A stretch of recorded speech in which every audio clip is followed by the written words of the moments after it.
네, 코스닥 지수 계속해서 부진한 양상이죠. 요 며칠 조정을 받고 있는 상황인데 과연 상승 동력은 없는지 자세하게 진단을 해보겠습니다. 한국투자증권 이프랜드의 박재영 차장입니다. 안녕하세요. 안녕하십니까. 네, 먼저 코스닥 시장에 대해서 분석부터 해봐야 되겠죠. 최근에 코스닥 시장 참 재미없는 시장이 계속되고 맞아요. 있는데요. 네. 계속 조정을 받고 있는 양상인데 거래소에 비해서 이렇게 좀 부진한 이유를 한번 좀 생각을 해봤습니다. 특별한 뭐 이유가 딱 있다라기보다는 네. 최근에 코스피가 삼성전자 실적을 발표하면서 기대감이 굉장히 좀 높아지고 있는 것 같습니다. 그렇죠. 삼성전자가 어닝 서프라이즈를 발표를 했죠. 환율도 조금 도움을 줬고요. 네. 수출주들이 좀 많이 올라오면서 환율도 좀 도움을 줬고, 그 다음에는 갤럭시 노트 5 좀 신규 좀 출시를 먼저 했습니다. 그러다 보니까 앞으로 이제 다른 수출주들로 좋을 것 같다라는 의견들이 굉장히 많아졌어요. 네. 특히 뭐 현대차를 보면 현대차도 신차 출시들이 계속 되고 있고요. 현대기아차도 신차 출시들이 계속 되고 있고, 대표적인 수출주 중에 하나입니다. 이렇게 되면 곧 실적 발표가 있을 현대차도 실적이 좋은 거 아니냐라는 뭐 의견들이 나오면서 대형주들의 주가 모멘텀이 굉장히 좋아지고 있는 게 이제 첫 번째 이유로 코스닥보다 코스피가 좋은 상대적으로 강한 이유로 좀 들어볼 수 있을 것 네. 같고요. 두 번째로 이제 이머징 마켓이 안정이 되고 있습니다. 최근에 브라질이라든지 러시아 주가 뭐 보신 분들 계시겠지만 굉장히 강한 속도로 올라오고 있고요. 그렇죠. 바닥 찍고. 환율도 안정되고 있습니다. 예. 그런 점을 봤을 때 뭐 이런 원자재를 수출하는 국가들의 안정이라는 것은 원자재 가격의 안정이다라고 좀 또 해석을 해볼 수가 있는데, 그렇다라고 본다면 철강업체라든지 그리고 화학업체, 요 원자재와 관련된 이런 업체들의 반등, 예전에는 이제 포스코가 시총이 높을 때는 철강이라든지 화학 뭐 이런 업체들의 시총 비중이 코스피에서 차지하는 비중이 좀 굉장히 컸었거든요. 그래서 이런 업종들이 올라갈 때 코스피가 상대 강도를 좀 보이는 상황들이 연출이 됐었습니다. 최근에도 좀 뭐 코스피에 대한 그 영향력은 좀 작아졌지만 그래도 이런 원자재 관련 업체들이 올라오면서 코스닥 대비해서 코스피가 상대 강도 좀 강한 모습을 보여주고 있고요. 네. 그리고 세 번째로는 코스피 시장이 장기간 하락 또는 횡보하면서 밸류에이션 매력이 높은 업종들이 굉장히 많아졌어요. 실질적으로 보면 올 한 해 동안 코스피는 5.4% 상승하는데 그쳤고, 코스닥 같은 경우에는 지금 많이 조정을 받았다라고 하지만 1년 수익률로 24%가 상승을 했거든요. 물론 이제 36% 상승했다, 상승을 한 3분의 1 정도 반납을 했지만 아직까지도 많이 올라 있는 상황입니다. 그래서 밸류에이션에 대한 부담은 있는 상황이고, 반면에 업종별로 보면 은행 업종 같은 경우에 뭐 PBR이 0.5에 못 미치는 회사들이 굉장히 많아요. 하나금융지주 같은 경우에는 PBR이 0.3배입니다. 정말 어떻게 보면 이 말도 안 되는 PBR이 어떻게 가능한가라는 생각을 좀 할 정도로 은행주 뭐 밸류에이션 굉장히 매력적이고, IT, 전기전자, 자동차 모두 마찬가지입니다. 밸류에이션이 뭐 PER로 봤을 때 한 6배 정도뿐이 안 되거든요. 네. 삼성전자, 어닝 서프라이즈가 나는 회사고, 뭐 글로벌 판매량을 거의 1위를 하는, 스마트폰 1위를 하는 회사가 PER이 6배 정도다. 어떻게 보면 뭐 말도 안 되는 수치다라고 생각하시는 분들도 계실 것 같은데, 이렇게 이제 코스피의 밸류에이션, 업종별로 밸류에이션 매력이 있다 보니까 이런 밸류에이션 매력이 있는 업종들로부터 반등이 나오면서 코스닥 대비해서 굉장히 강한 모습을 보여주고 있고요. 마지막으로는 이제 수급을 한번 좀 살펴봐야 할 것 같은데, 네. 수급이 최근에 굉장히 강하게 코스피 쪽으로 들어오고 있습니다. 코스닥 같은 경우에는 지금 외국인과 기관이 5거래일 연속 매도를 하고 있어요. 일주일 동안 계속 팔고 있었습니다. 근데 코스피 같은 경우에는 지금 5거래일 연속 매수가 들어오고 있다 보니까 수급에서의 쏠림 현상이 굉장히 강하게 나타나고 있는데요. 이런 현상들은 이제 10월달 생각해보면 지금 굉장히 저금리 시대인데 10월부터는 이제 배당주에 대한 투자가 늘어나기 그렇죠, 시작을 맞아요. 하고 있거든요. 실예로 포스코라든지 SK텔레콤 같은 경우에는 기관이라든지 외국인의 수급이 굉장히 강하게 들어오고 있습니다. 특히 연기금 쪽에서는 5일 연속 그리고 뭐 10일 연속 이렇게 순매수를 네. 이어가고 있다 보니까요. 이런 대형주로서의 쏠림 현상 이런 것들이 코스피 대비해서 코스닥이 좀 약한 상대적으로 약한 이유로 좀 작용하고 있지 않나라는 분석을 좀 한번 해볼 수 있을 것 같습니다. 네, 뭐 외국인의 순매수 규모는 차치하더라도 이렇게 말씀하신 것처럼 5거래일 연속 순매수가 이어서 들어온 게 얼마만인지 모르겠어요. 여름에는 이러한 현상을 전혀 볼 수가 없었잖아요. 그렇죠. 계속해서 순매도를 하다가 순매수가 의미 있게 연속적으로 들어온다는 것이 상당히 눈여겨볼 만한 포인트인데 앞서 살펴주신 여러 가지 이유 플러스 알파 때문에 이렇다. 하지만 또 이렇게 대형주 코스피에 외국인이 몰리다 보니까 코스닥 쪽은 계속해서 또 양매도가 요 며칠은 또 나왔잖아요. 그렇죠. 자세하게 코스닥 쪽의 수급도 살펴주신다면요. 수급을 한번 살펴보면 특히 기관에서 굉장히 많이 팔았습니다. 네. 지금 일주일인데 하루 휴일이었으니까 4거래일 동안의 수급을 살펴보면요. 기관이 4거래일 동안 640억 매도를 했습니다. 전주는 그래도 외국인이 좀 매수를 해줘서 네. 좀 버틸만 했는데 이번 주는 640억 순매도로 전환을 했다라는 점이 좀 안타까운 점이고요.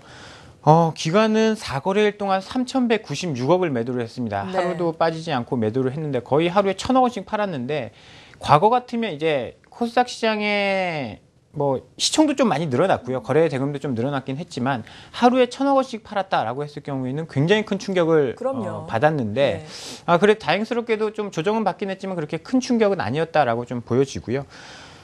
코스닥 수급은 외국인, 기관 양매도로 부진했고 특히 기관 매도가 커지고 있는 것이 좀 부담스럽다라고 볼 수 있을 것 같고요. 투자자별 수급을 한번 보면 외국인이 매도하는 종목들을 보면 뭐 아스트, SM, 동아기업, 휴원수, 삼성, LNS 이런 종목들을 매도하고 있는데요. 최근에 한국항공우주가 좀 뭐 이슈들이 있었어요. 뭐 차세대 KFX 사업이 좀 안 된다 이런 이슈들로 주가가 조정을 받았는데 아스트 같은 경우에는 외국인과 기관의 수급이 그나마 괜찮으면서 좀 버텼는데 최근에는 외국인과 기관이 동시에 매물을 쏟아내면서 일주일 동안 급락하는 양상을 보여줬고요. 외국인이 매수하는 종목들을 보면 메디톡스, 파트론, 디오, 인바디, ISC, 그러니까 스마트폰 부품, 바이오, 반도체 등에 골고루 좀 포진이 되어 있습니다. 앞으로 좀 업종이 좀 턴어라운드 할 만한 업종들에 좀 매수를 하고 있다라고 보여지는데요. 금액 자체는 많지 않았습니다. 100억 원 미만이었기 때문에 뭐 시장을 좀 이끌어간다라는 기대를 하긴 어려운 상황이었고요. 기관의 수급이 굉장히 좀 중요해졌습니다. 기관이 매도하는 종목을 보면 다음카카오, 메디톡스, CJENM, YG엔터, 나이스평가정보 등을 많이 매도를 했는데요. 그 금액을 보면 카카오, 그러니까 이제 다음을 뺐죠. 다음 카카오를 344억, 하루에 100억 이상씩 매도를 했다, 100억씩 매도를 했다라고 볼 수 있을 정도로 큰 매도를 보였고요. 네. 이렇게 기관의 매도가 컸던 만큼 외국인 매도보다는 기관의 매도 물량이 좀 많았었고 영향을 좀 많이 미쳤습니다. 그리고 기관이 매수한 종목들을 보면 셀트리온, 서울반도체, i3 시스템, 웹젠, 유 등을 매수를 했고요. 상대적으로 금액은 굉장히 작았지만 이런 기관에 매수가 들어온 종목들은 상대적으로 좀 상승하는 모습을 좀 보였습니다. 그래서 수급을 한번 정리를 해보면 외국인보다는 기관의 파워가 굉장히 강했던 한 주였다라고 볼 수 있을 것 같고요. 기관 매도 상위 종목은 주가가 한 주간 급락을 했고요. 꽤 큰 폭으로 빠졌고요. 반면에 매수한 종목은 금액은 많지 않았지만 코스닥 시장 대비 굉장히 강한 모습을 보였기 때문에 이번 주에도 기관의 수급에 좀 주목을 해봐야 할 것 같다라는 정리를 해보도록 하겠습니다. 네, 그러니까 이번 주에도 기관의 이러한 순매도가 이어지면서 당분간 코스닥 시장의 조정은 이어질 수 있다라는 말씀이신 거예요? 어떻게 전망하세요? 당분간은 그렇게 좀 좋을 것 같지는 않다라고 좀 말씀을 드려봐야 할 것 같고요. 일주일 동안 전략을 좀 말씀을 드려본다라고 한다면 일단 미국이 금리 인상을 9월 달에 하지 않았지 않습니까? 그렇죠. 그러면 10월에 할 수도 있다, 12월에 할 수도 있다 이런 우려들이 굉장히 컸었는데 여기에 대한 불확실성으로 주가가 좀 조정을 받고 있었습니다. 근데 앞서서도 말씀드렸듯이 이머징 마켓이 반등을 하고 있고 미국의 지표들이 좋지 않게 나오면서 10월 달에 금리 인상 못해. 그럼 12월 아니면 내년이다라는 컨센서스들이 굉장히 높아지고 있고요. 내년 3월 달에 금리 인상할 거라는 컨센서스가 50%를 넘어서고 있습니다. 이런 점들을 봤을 때 미국이 금리 인상을 못한다라는 것은 어떻게 보면 호재예요. 왜냐? 이제 성장주들이 조정을 받기 시작한 시점을 생각을 해보면 미국이 금리를 올릴 것이다라는 불안감 때문에 조정을 받았거든요. 네. 이머징 시장도 마찬가지였고요. 그렇다라고 본다면 이런 불확실성이 지금 좀 뒤로 이연이 됐죠. 불확실성이 해소가 되면서 성장주에게도 그렇게 나쁜 이슈는 아닙니다. 금리를 올리지 않는다라는 것, 지금 저금리 시대가 성장주를 끌어올렸기 때문에 저금리 시대가 연장된다라는 것은 성장주에게는 부담스러운 요인은 아니다라고 판단을 하고 있기 때문에 조만간 시장은 안정될 것이다라고 보고 있고요. 기술적으로 보더라도 지금 코스닥 차트를 한번 좀 보시면요. 쐐기 0, 그러니까 주가가 수렴을 하고 있습니다. 변동성을 굉장히 줄여가면서 수렴을 하고 있는 모습을 나타내고 있는데요. 상승이든 하락이든 이렇게 되면 변동성이 줄어들고 한 곳에 모여 있다라고 한다면 상승이든 하락이든 이제 조만간 방향성을 잡을 겁니다. 네.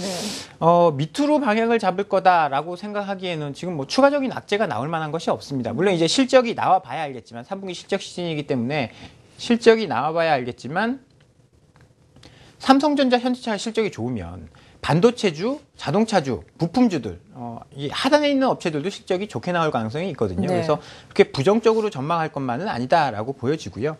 앞서서 말씀드렸지만 미국이 금리 인상을 좀 뭐 뒤로 미룬다. 그러면 코스닥 시장 성장주에게도 호재가 될 수 있기 때문에 기존의 코스닥 시장을 끌어올렸던 바이오 헬스케어, 제약, 그리고 화장품 이런 것들에 대한 추가적인 하락도 좀 제한적일 것이다라고 생각을 하고 있기 때문에요. 너무 부정적으로 볼 필요는 없다라고 생각을 하고 있고요. 앞으로 이제 실적을 발표하는 자동차주라든지 이런 업종들, 지금 반도체, 스마트폰 부품 이런 업종들의 실적 발표를 좀 기대를 해볼 수 있는 상황이기 때문에요. 네. 반등 시에는 최근 흐름이 좋아지고 있는 자동차 부품이라든지 반도체, 스마트폰 부품주에 좀 관심을 가져보는 전략이 필요한 시점이다. 반등을 좀 준비하고 있어야 되는 시점이다라는 전략을 말씀을 드려보도록 하겠습니다. 네, 구체적으로 그렇다면은 해당 업종군 내에서 유망하게 보는 종목들이 있다면요. 최근 반도체 후공정 업체 중에 네.